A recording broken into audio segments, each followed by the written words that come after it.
Hey everybody, Michael here, checking in.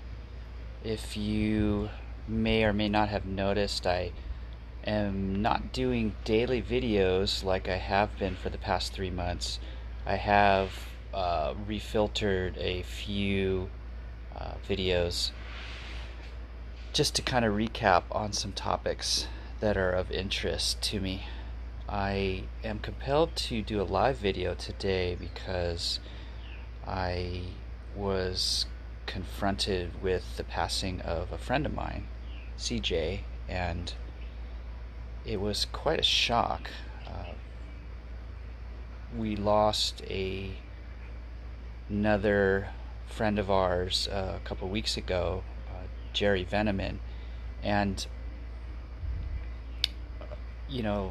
these times of what seems like quite a bit of chaos, to have just more things added on top can be disconcerting, to say the least. So I just wanted to see how everybody's doing and just kind of talk about all of these things. Whenever we confront death, we ask ourselves why. Why do we have to die? And it's a valid question. I suppose an additional question would be, why do we have a chance to live? Why do we have these experiences in which we process information? Well, the way I figure it is all of it is tests of faith. And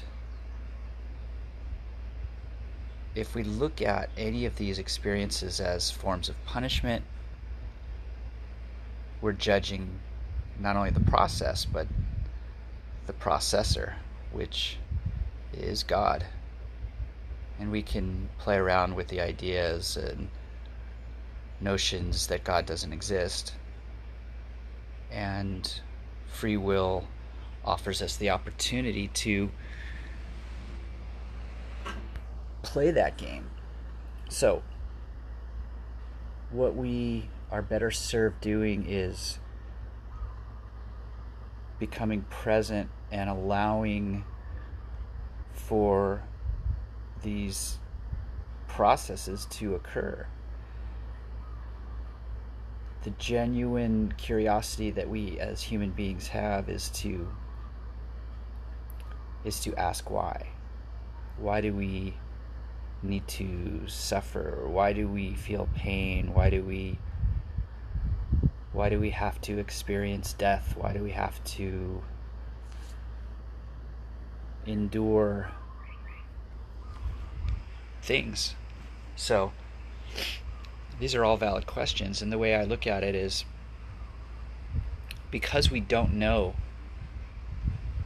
we are always being tested, and these tests are coming from a place of love. It's not a form of punishment. It's a lesson. So what are we here for? We're here to learn how to love one another. We're here to learn how to be more compassionate. We're here to appreciate life and then share these gifts with other people. Share how we find peacefulness in the midst of all of this stuff. That's why we're here. If we believe that we're here to only serve ourselves, and that form of self-gratification can occur in so many different ways, it doesn't matter, we're missing the point. We're missing out on an opportunity to keep the energy flowing. So the way the Holy Spirit works is by sharing through our heart chakra. So we can get people's attention by using trigger words or extreme actions or any of these types of things. However, we maintain the relationships by how we speak with our hearts. And if we can continue a dialogue, what we're doing is we're allowing for the free flow of energy, which is just exchanges of information. And when we get confused, we get angry or frustrated, we are simply being reminded that we're overthinking and under-feeling. So the way I like to proceed is to just simply recognize various levels of friction as just simply reminders. And when we go into these experiences without any form of expectation, what we're doing is we're just allowing for that energy to come in. If we go into any situation with any level of fear, we're going to maintain a certain level of thinking, and we're going to prevent the message to coming inside of us. And that's going to be based on a belief that we have. So beliefs are useful. It allows us to experience a certain conscious rate of frequency for however long we wish to experience that frequency. We are faced with an endless array of choices. Free will dictates that we have a series of ones and zeros. So yes, it is binary, but it's not binary in a sense that is oppositional. It's not good or bad. It's not positive and negative. It's not on off. It's not true or false. It's truth or partial truth. It's a 1 or a 0. If you choose a 1, you're going to become more aware. If you choose a 0, you're going to remain at the level of awareness that you're currently being. And that's not a bad thing. That's how we experience life. We remain at a level of conscious frequency for however long we wish to experience that frequency. And we overthink all of these processes, and we look at life as being complex or hard or difficult. It's not. It's simply an infinite array of intricate processes that are moving and spiraling. We're not supposed to understand all of this. We really don't need to know anything except for one thing. What is that one thing?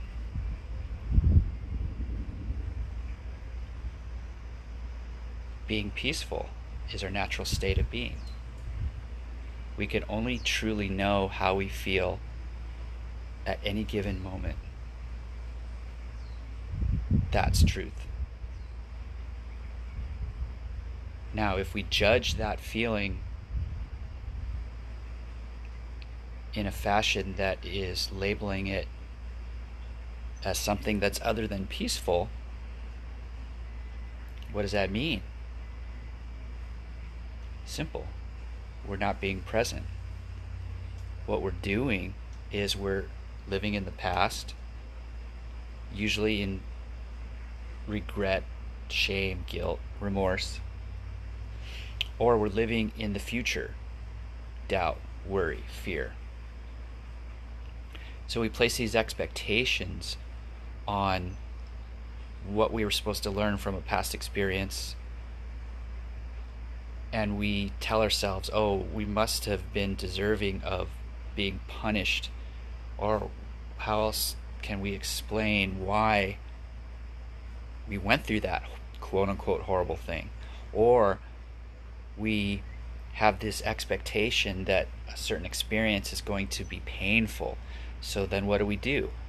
We deny the truth that there is a lesson to be learned from that experience. If we determine ahead of time that we're going to feel a certain way, and that means an expectation of feeling anything, and this includes the expectation that you're supposed to feel happy if you do something that typically brings you joy. Well, any expectation is an assumption that you're making, and it's a judgment on the process.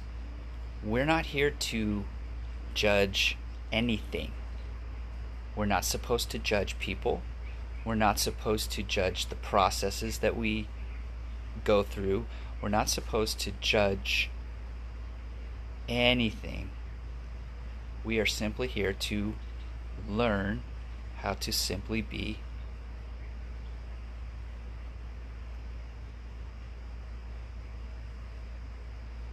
And when we get the reminders that can be recognized just as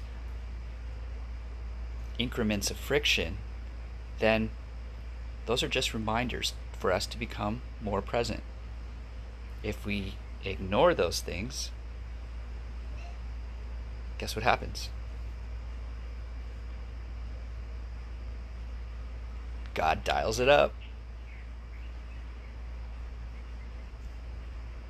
Dials it up to do what? To punish us? Nope. Just to get our attention. So, we got a few people hopefully still watching. Looks like I have 2 people. We had Bill earlier. We have Holly, Cecily, and Michael. So, thanks for tuning in. I wasn't going to do any videos for a while, and did feel compelled to come on today and do a live one. And here to talk about any of these types of issues, because we are faced with what seems like a lot of chaos in the world. We're dealing with coronavirus, we're dealing with an election, we're dealing with all sorts of power plays and everything that is happening where any person in any level of power uses their position to control other people, and control them in any way, shape, or form. Control what they think, control where they go, what they eat, what they believe, all of it. All forms of control are not meant for any person to have over anyone. It's not the way it works. We're here to empower people, encourage, inspire them to be able to find the power within themselves. When people learn how to become peaceful, that natural state of being is going to be what people will appreciate and strive for. Hi, Amy and Johnny and Christine. Thanks for joining us here. My live broadcast. It's been a while since I've done a live one. I am so amazed with how digital technology is offering people a chance to voice their beliefs and views and thoughts. And I remember years ago, people would say, oh, digital technology is evil, it's of Satan, and all this good stuff. Well, people do use digital technology to manipulate and deceive and only disseminate partial truth. We know this. We see it every single day. Whenever you turn on the TV, and it doesn't matter the station, all of them are doing their job, which is to do what? Keep you watching so that you will see the commercials to buy more stuff. That is it. They're going to feed you just enough truth to trigger your fears so that you stay tuned, hoping to see a resolution to the problem. So, I admit I've been watching the TV a lot lately. There's a lot of interesting things going on. But I also am getting to a point to where it's not doing me any good. Yes, it does depend on how we use this gift of technology. Our intentions are the foundation of creation. If we intend to be creative and build something, we do this by sharing our gifts on whatever platform it may be. It might be Facebook, it might be Instagram, it might be painting your expressions on a piece of canvas. So all of this is necessary. All forms of communication are valid. All forms of energy are simply different forms of communication. So I like to describe a real simple way of finding peaceful now. It's really simple, and it can be done anywhere by anyone. You start off with what you see, and you view it. You don't judge it. You just accept whatever image you're looking at. Right now, you're looking at Michael Everard.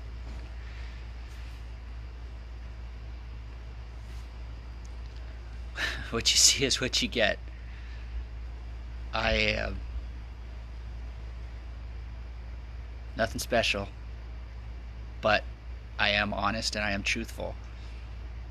So, what are you hearing? Aside from the sound of my voice, I can hear an air conditioner in the background. I can hear some birds chirping and the wind blowing. What do you smell? I smell grass and fresh air. What am I tasting? What I ate for breakfast. A croissant egg sandwich thing from Jack in the Box. What am I touching? Well, aside from my phone that I'm holding, I got my feet on the ground, and I feel my butt in a chair. So, after you go through your 5 senses, ask yourself a question. How do you feel right now?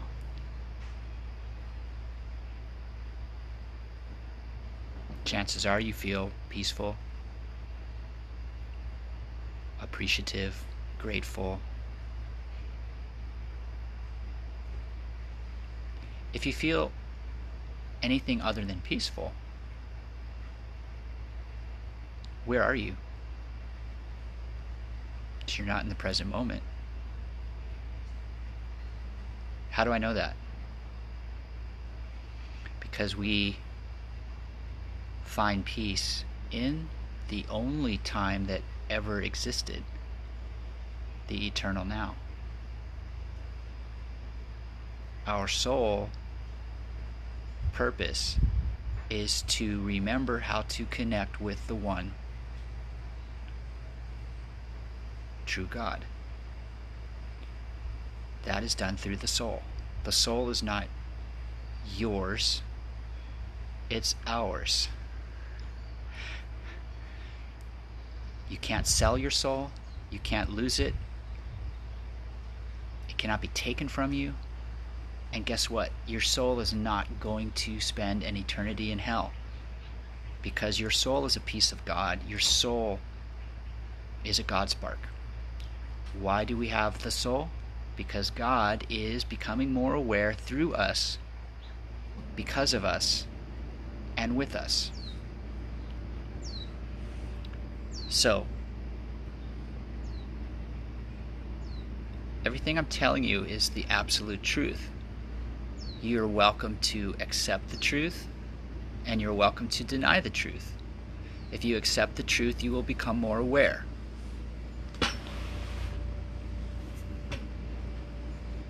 And you will know that you're becoming more aware because you will feel more peaceful, because you're being in the present moment.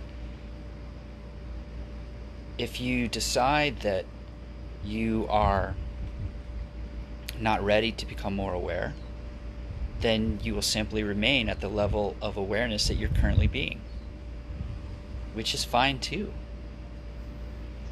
I'm not here to tell people how to think, feel.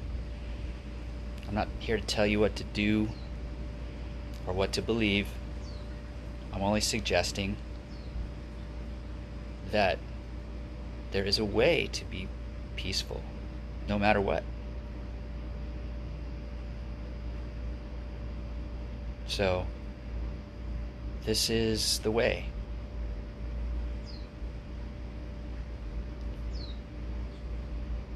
And it's so simple that anyone can do it. Many will choose not to.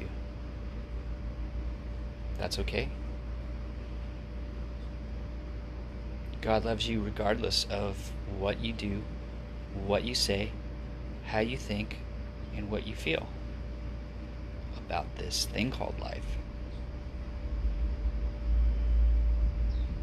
When you appreciate the small things, that is the quickest way to become present.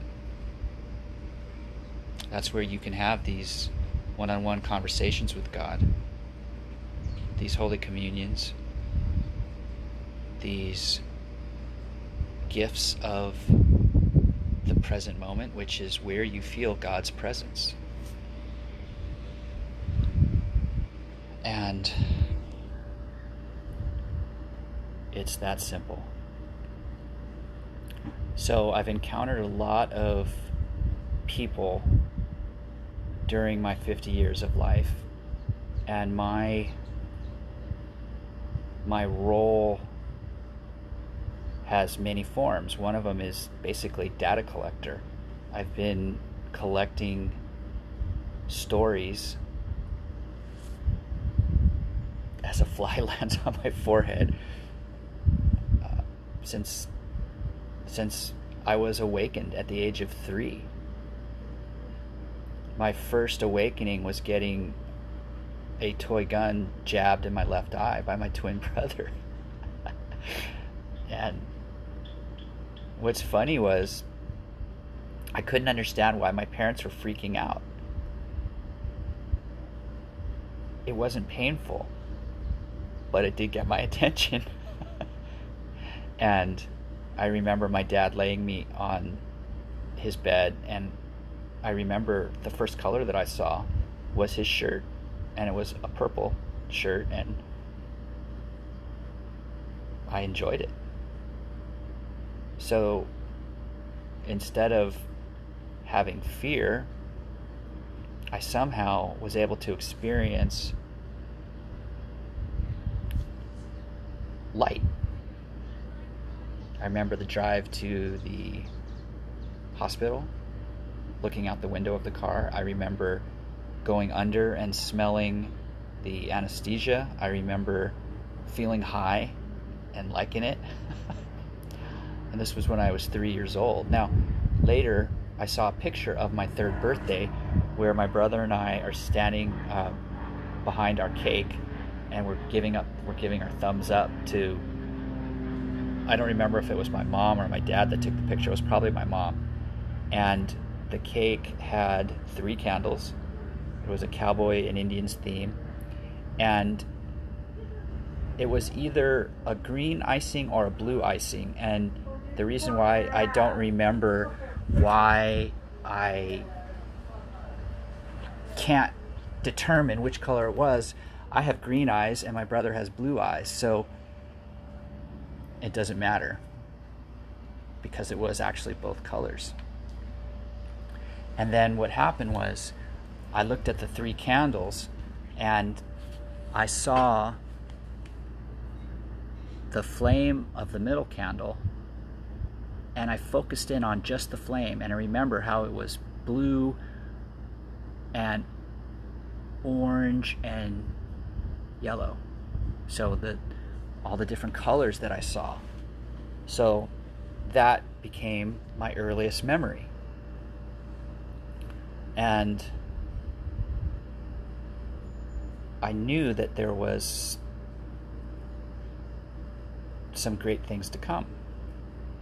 So I took on all of these experiences as stories, data, information, because that's all that these experiences are.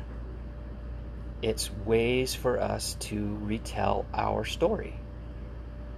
And each of us has a story. Our story is part of history.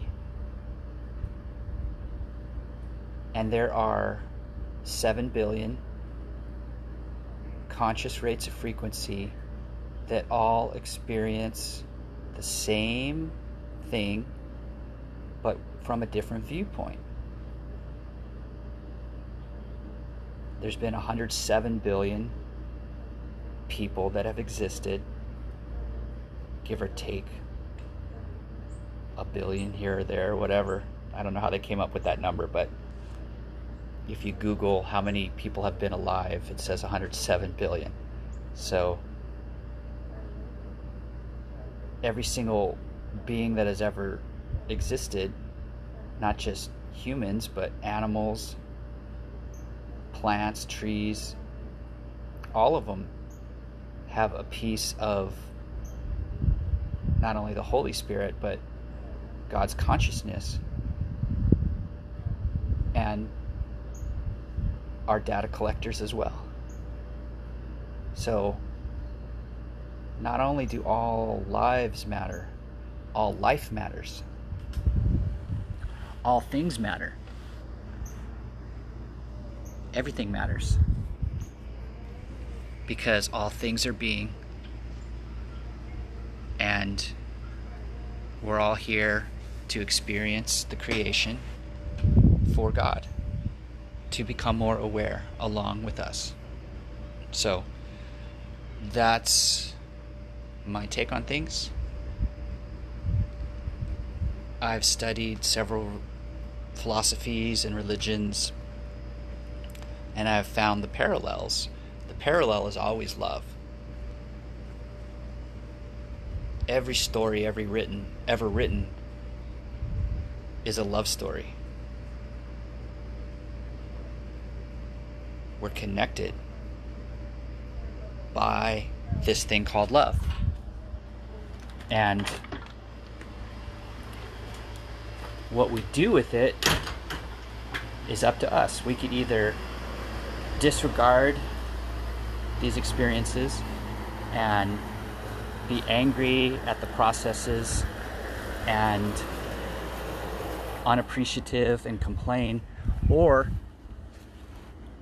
we can appreciate and enjoy the ride. Hi Daniel, hey Tracy, hey Giselle. Hope everybody's doing well out there. I am very peaceful. I really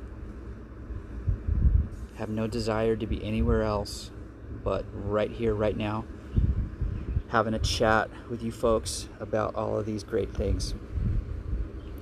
That's why we're here. Keep the conversation going. Tell your story.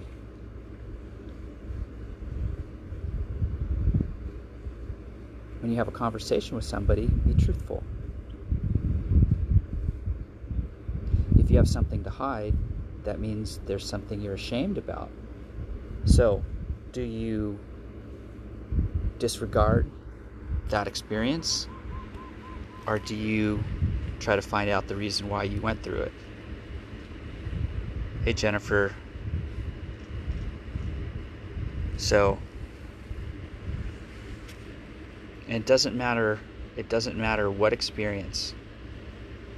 I've been through a lot of things, and everybody has. We never know what's in somebody's heart because we don't know, first of all, what they've been through. And even if we do know what they've been through, we don't know how they perceived it. They could have very easily been very accepting of a situation that others might feel is horrible and trying. Some people are able to see beauty in all things. Hey, Joanne, how's it going? When you can find beauty in anything, then you're viewing the world as God views it.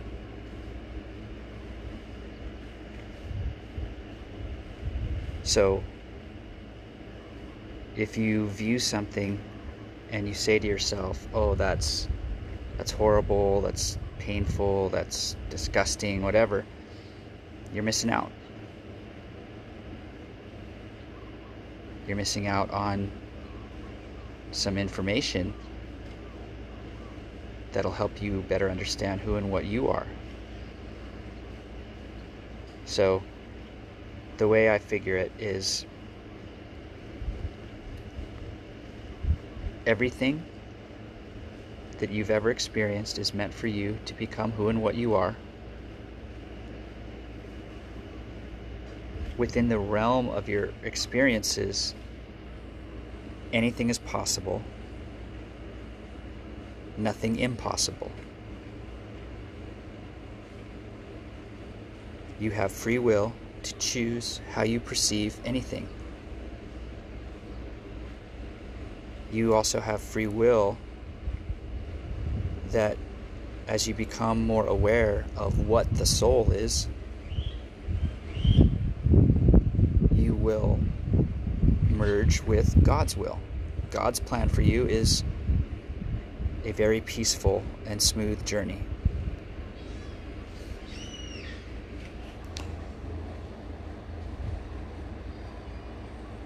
Nothing of what we go through has ever been meant as a form of punishment. And I stand by that. You could describe to me the worst thing you've ever saw.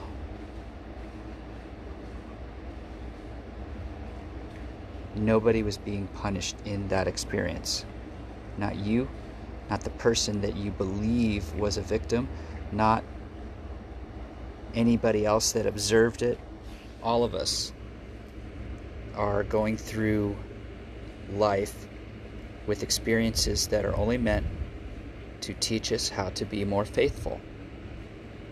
Having faith is not knowing exactly how something works, but having a trust that God has something in store for you that will be not just to your benefit, but will be very peaceful. Simple.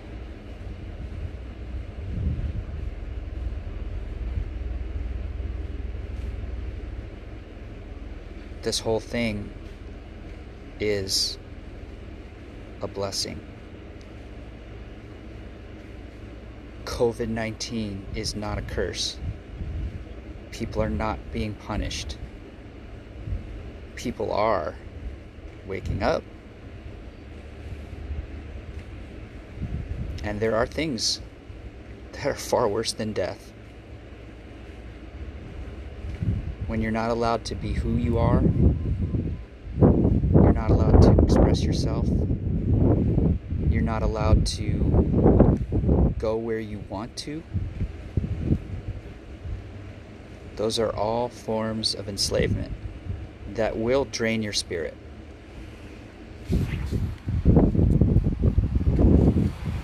What happens when your spirit is drained almost completely is that you will feel totally disconnected, and you will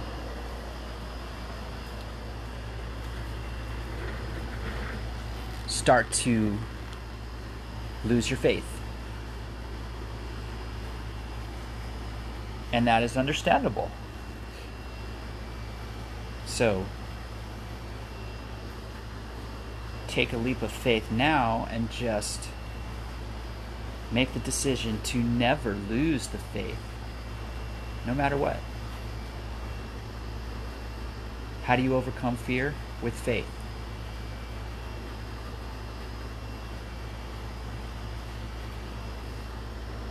You make a good point, Michael, in terms of the rejection that has been perpetuated in the shadow realm of the past is now dissolving. Yes.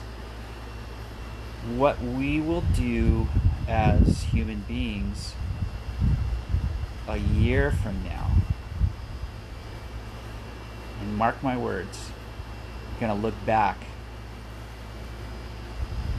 at this point in history, we're going to laugh.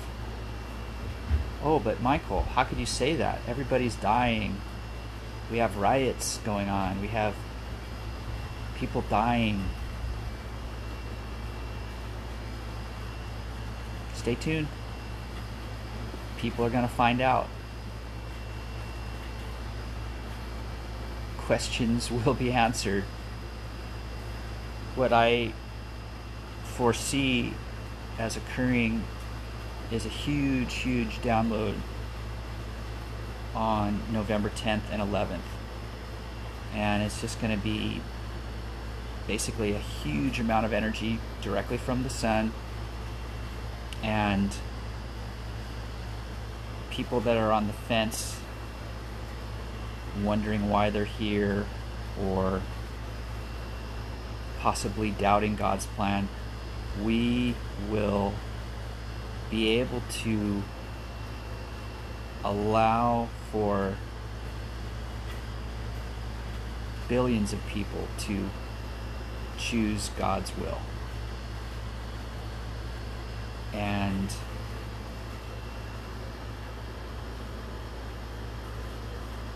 there will be some that will choose to remain at the level of awareness that they're currently being.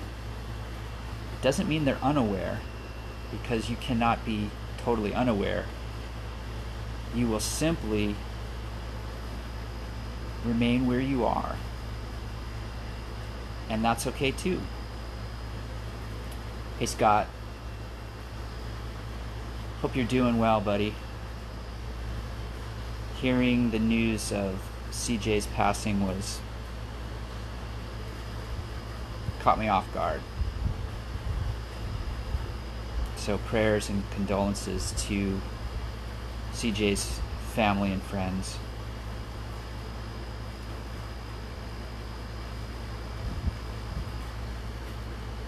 Remember that nobody dies. First law of thermodynamics: energy is neither created nor destroyed. And that includes consciousness. So we don't lose our consciousness when we pass. We simply go through the tunnel, the portal, and that experience is it's actually fun. So what happens is DMT is released both at the times of your birth and at the time of your passing. And there's a way to release DMT through some breathing exercises.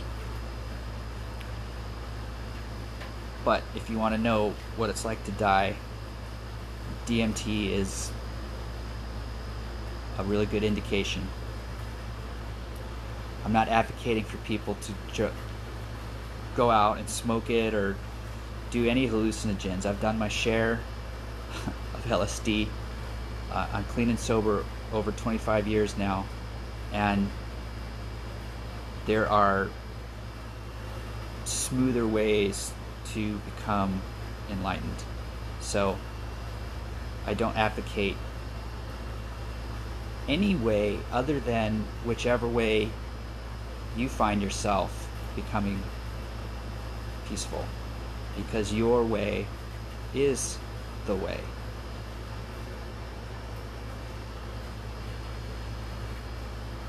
What's up, Matt?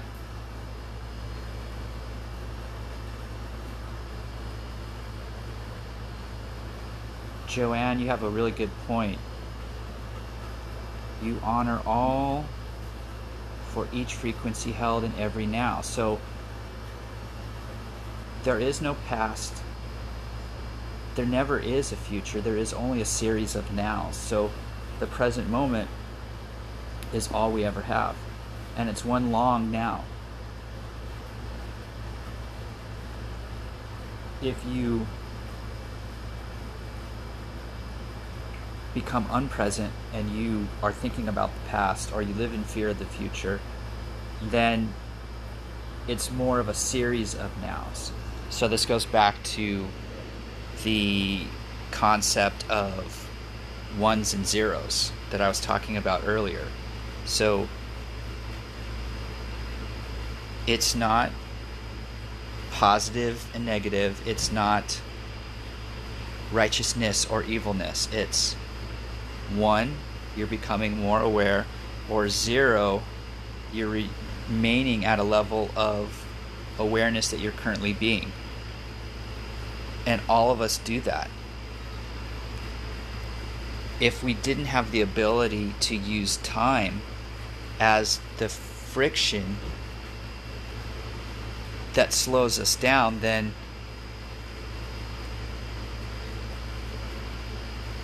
there wouldn't be a need for this. But apparently, in order for us to become able to appreciate the spiritual realm and other dimensions, we're given the gift of life along with free will to choose exactly how we want to perceive that journey. If we maintain the possibility that anything is possible, we realize that we have the power of manifestation as well. So if we choose to create a reality that is outlandish or crazy, why not?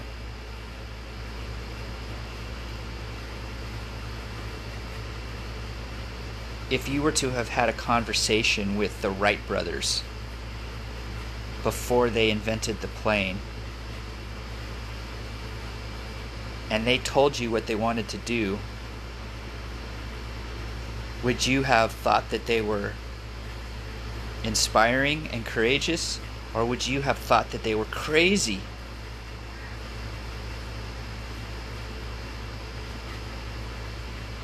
So, pay attention to who you're having conversations with. And it doesn't matter if the conversations are with family or friends. If anybody discourages you,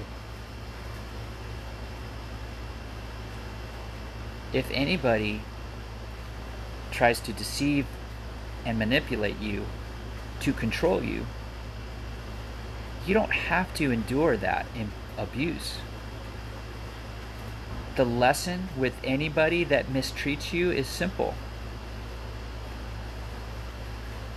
Love them anyway. Hi, Diane. Love them anyway. Doesn't mean you have to stay connected to them. Remember, we're not here to endure any form of abuse. And it doesn't matter if it's physical, sexual, spiritual, or mental. We're actually designed to do one thing. Remember, I talked about ones and zeros. What's the one thing? Data collection. That's your primary objective. Collect the data. Process it.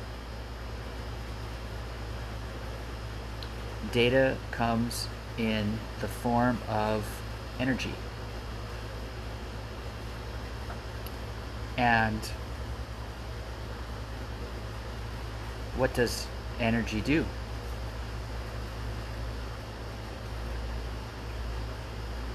So we have this idea that we are superior beings. We're superior to animals. Really? Take a dog.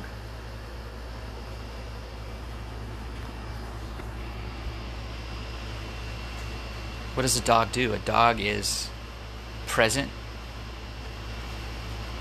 A dog loves you unconditionally.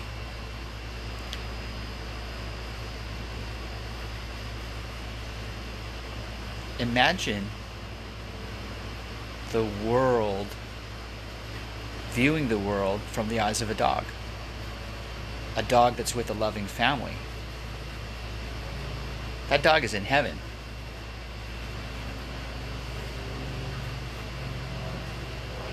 Does that dog sit there and think, oh, I wish I were a human? Actually, sometimes I think that does happen. Well, I think they believe that they are people. It doesn't mean they want to be different than what they're feeling. They just think they're a person, so it's kind of fun. Joanne says, holds a space in the now. Yes.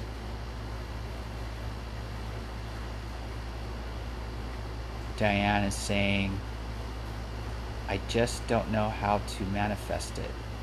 So let's talk about manifestation. So, my wife and I were talking about this very subject last night.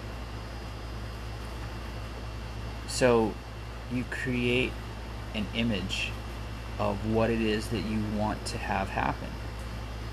And if you hold that image in your head,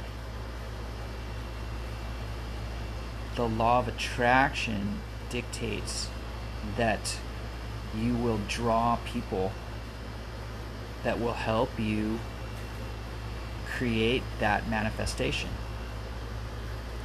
But what we're really good at doing is allowing for fearful thoughts to pop into our head, doubt, worry, these types of things. So when we do that, what happens is we're holding that thought form, and then there's a battle. So the universe doesn't sit there and say, oh, well, this person intends to create something that will help other people. It's going to be a push-pull effect where the thing that you are afraid will happen, you're drawing that at the same time you're trying to manifest the beautiful thing that you want. So instead of focusing on anything other than the present moment, we live in fear of the future, or shame and regret something in the past. So remember, any feeling other than peacefulness, and that includes an expectation of bliss or happiness. If you expect that something is going to happen because you think you deserve to feel a certain way, you might feel like, oh, I'm such a crappy person, I deserve to be punished. Well, if you maintain that thought form, then guess what's going to happen? You're going to perceive any experiences that come your way as forms of punishment. If you expect to be happy because you think you deserve to, because you're, let's say, a righteous person, and you chase something in the future, you miss out on the present moment. Peacefulness is here, right here and now. It's not in the future. It's right here, right now. Hello, Gilbert. How you doing? So, that's all I got for today, guys. I hope you enjoyed it, the conversation. Hope you got something out of it. Feel free to message me if you have any questions, or if you just simply want to talk about these things. I'm down for these philosophical discussions. Most people don't like to talk about these things, and if they do, they want to argue their point of view. I don't want to argue with anybody. I do want to listen to you. I want to find out more about how you perceive these things, because your perception is equally valid as mine or anybody's. Hey, Steven, how's it going? So, check out my YouTube, Everard Music. I have over 111 videos on philosophy. I have almost, I think, 50 videos of me playing guitar. I'm going to be doing more music. I'm going to be focusing on sound. And thank you, everybody, for checking in. Hello, Jamie. Joanne, you've been watching, I think, for quite a bit of the time here. I appreciate that. Hey, Michael, how's it going? Thank you. Gratitude to you for listening to me ramble on and on. Like I said, I'm only passing along messages as I get them and sharing with you fine people how I become peaceful. I believe that anybody can do it if I can do it. So, check out my YouTube channel. I have some really great images on Instagram. That's also Everard Music. I am working on a website. That's going to be michaeleverard.com. Soon to come. Still working on that. I will be writing a book. I've been playing around with some ideas and procrastinating, but I feel it's time to put my thoughts on paper, and it should be fun. So, have a peaceful now, whenever, whoever, and wherever you may be. I love you, and God loves you, and there's nothing you could do about it. Peace out, peep.